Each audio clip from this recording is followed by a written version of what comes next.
So what I want to focus on here is this moment in the history of communication that intersects with the beginning of Western philosophy. So the ancient Greeks really started ancient philosophy, or what we call Western philosophy today.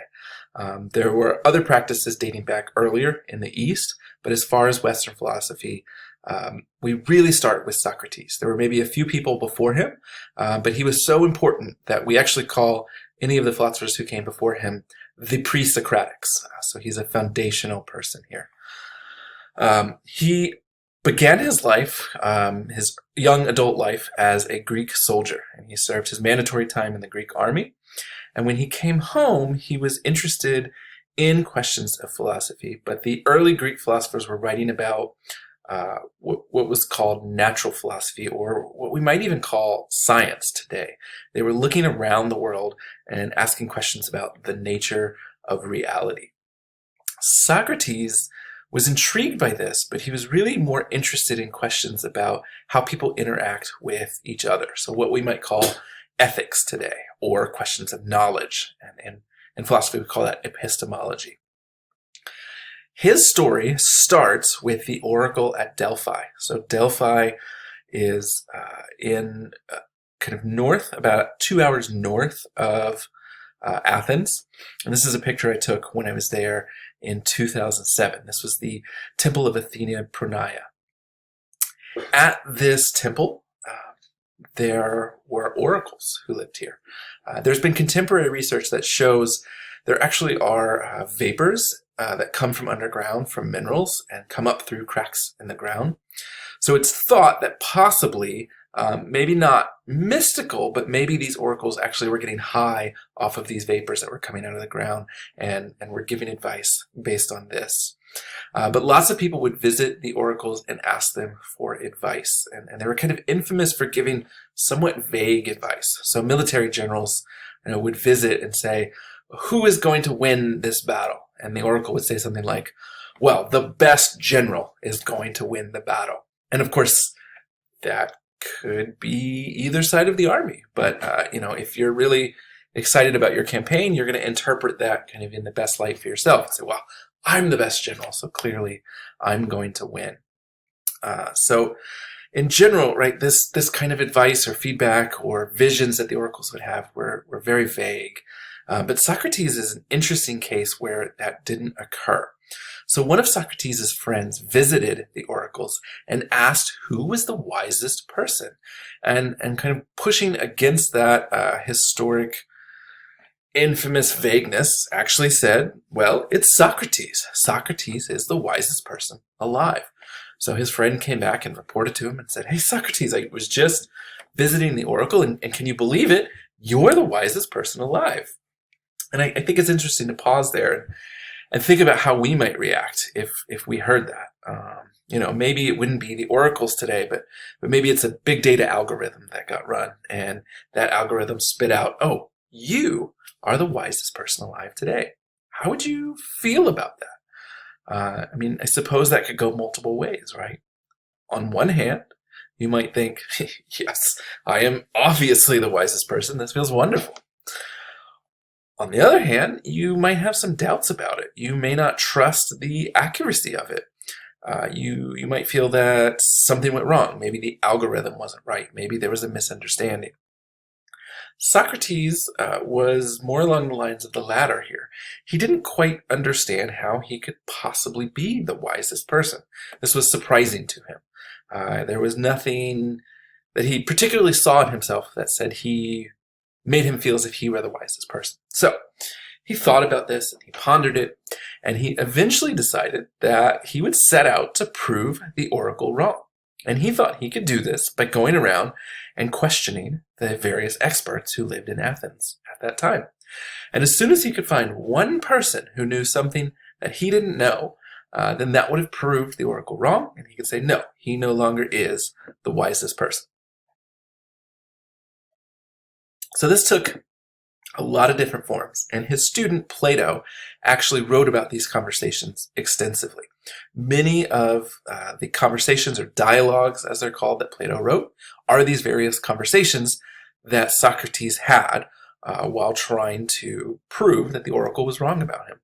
So he would go around to, say, a priest in Athens who was supposed to know about piety, or he would go to a judge who was supposed to know about justice and ask them about those things and have this conversation with them. So, to take one example, in the dialogue Euthyphro, Socrates does ask a priest about the nature of piety. The priest begins by giving an example. He says, praying is a form of faith, which is piety, right? And Socrates says, okay, I understand what you're saying, but I'm not asking for an example. I want you to tell me about piety in a way that I can apply that to any other thing I might do and decide if that is a pious action or not. So this really became to be known as an essential definition that Socrates was seeking. What definition could be given to him that would allow him to apply this to anything else? In every conversation, this tended to be difficult for his conversation partner to be able to do. They would attempt to give an answer, but generally the definition that they would come up with wouldn't be that great. And so Socrates would come up with an exception to show why it was a problematic definition. And then they would keep talking, and eventually it would lead to frustration. So in the example of piety, right, the priest might give a definition of, doing the pious action is whatever God says to do.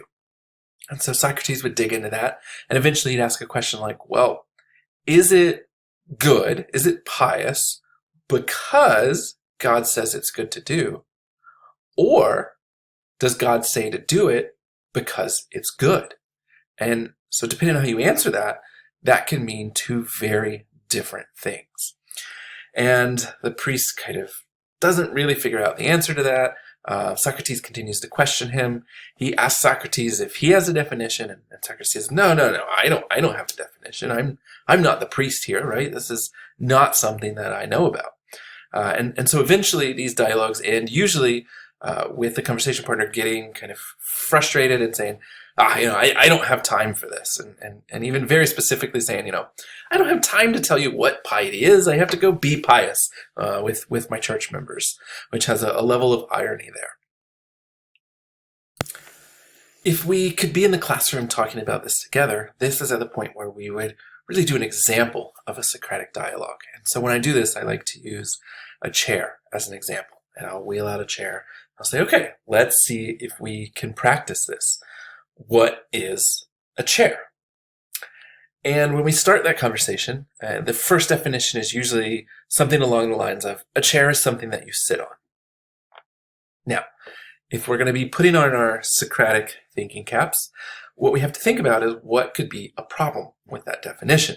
So the easiest way for me to answer that is to show the problem with that definition, and I'll kind of move over and sit on a nearby desk. Now, a desk isn't a chair, but I'm sitting on it. So a chair isn't just something I sit on. That's not the essential definition, because I can sit on many, many different things. Usually the next attempt at a definition will be something like, a chair is something that was designed to be sat on. Now, the problem with this is that there's all kinds of other things that have been designed to be sat on as well. There are couches, there are meditation pillows, bar stools. And when we start talking about these examples, this is where we start to feel some frustration, right? Well, maybe all those things are chairs is a common response. But that doesn't seem quite right either, because we do have different words for these things, right? So,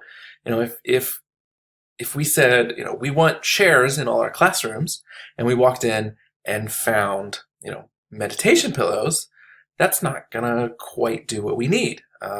Maybe it'd be really nice to meditate with, but if we want to sit down and take notes or do activities on our computer, a chair and a table or a desk are going to get us a lot farther than a bunch of meditation pillows. So there's definitely a difference there, even though there seems to be some similarity. Now, someone will always look up a dictionary definition, and I don't recall what those are offhand, but we can usually always find some kind of problem with that. And dictionary definitions actually really very rarely do any kind of a good job getting towards what Socrates was looking for in terms of an essential definition. So, what do we do with this? Well, we get frustrated, right? We keep posing these, and finally, I'll pull out the chair and I'll say, are you kidding me? This is something we all use every single day of our lives, and you can't even tell me what it is? And this is a peak moment of frustration if we're having this conversation in person. The trick here is actually extremely difficult to give an essential definition of basically anything. And so we try something simple like a chair and find out how difficult that was. Socrates was going around Athens asking even more difficult concepts. He wanted to know the essential definitions of things like, piety or justice or love. And these are much more rich and complex terms than something relatively more simple like a chair. So the other thing we have to imagine then is how these community members that Socrates was questioning felt during these conversations. So if you're the priest and you're supposed to be the expert on piety, or you're the judge and you're supposed to be the expert on justice, and you have this conversation where you can't quite explain it, you can't quite give a definition of it, how do you feel having that conversation? But there's an additional layer of complexity here. Most people weren't just talking with Socrates. As Socrates continued to have these discussions, young kids around town would come and watch them. Other people would be listening and hear these conversations. And so now it's not just Socrates you're talking to, but a gathering of people around town. And you can't explain the very thing you do for your profession. How do you feel? There's not one answer to that, but there probably is a most common answer to that. And most people felt frustrated. They felt confused but annoyed and just, why is Socrates bothering me with this? I'd rather not have to deal with it. What's the point of all of this? Socrates did this to a lot of people in the community. And as he continued to ask these so-called experts, he found that none of them could give him this kind of essential definition that he was looking for. So, after that, young kids started trying to emulate him. And they would run around Athens asking experts these questions and trying to get answers from them. After many years, Socrates ponders this, thinks back to what the oracle said about him being the wisest person, and he decides, well, maybe after all this, I am the wisest person, because I am the only person who knows that I know nothing. So I know one thing, while everyone else knows nothing. And that one thing I know is that I know nothing. So I'm one step ahead of them, because they think they know things, and they're wrong. But I know that I don't know things. Thus, I, Socrates, am the wisest person alive. All right, we're going to pause there. And in the next video, we're going to connect this idea of essential definition with a really important point in the history of communication, which is the invention of the alphabetic language in ancient Greece.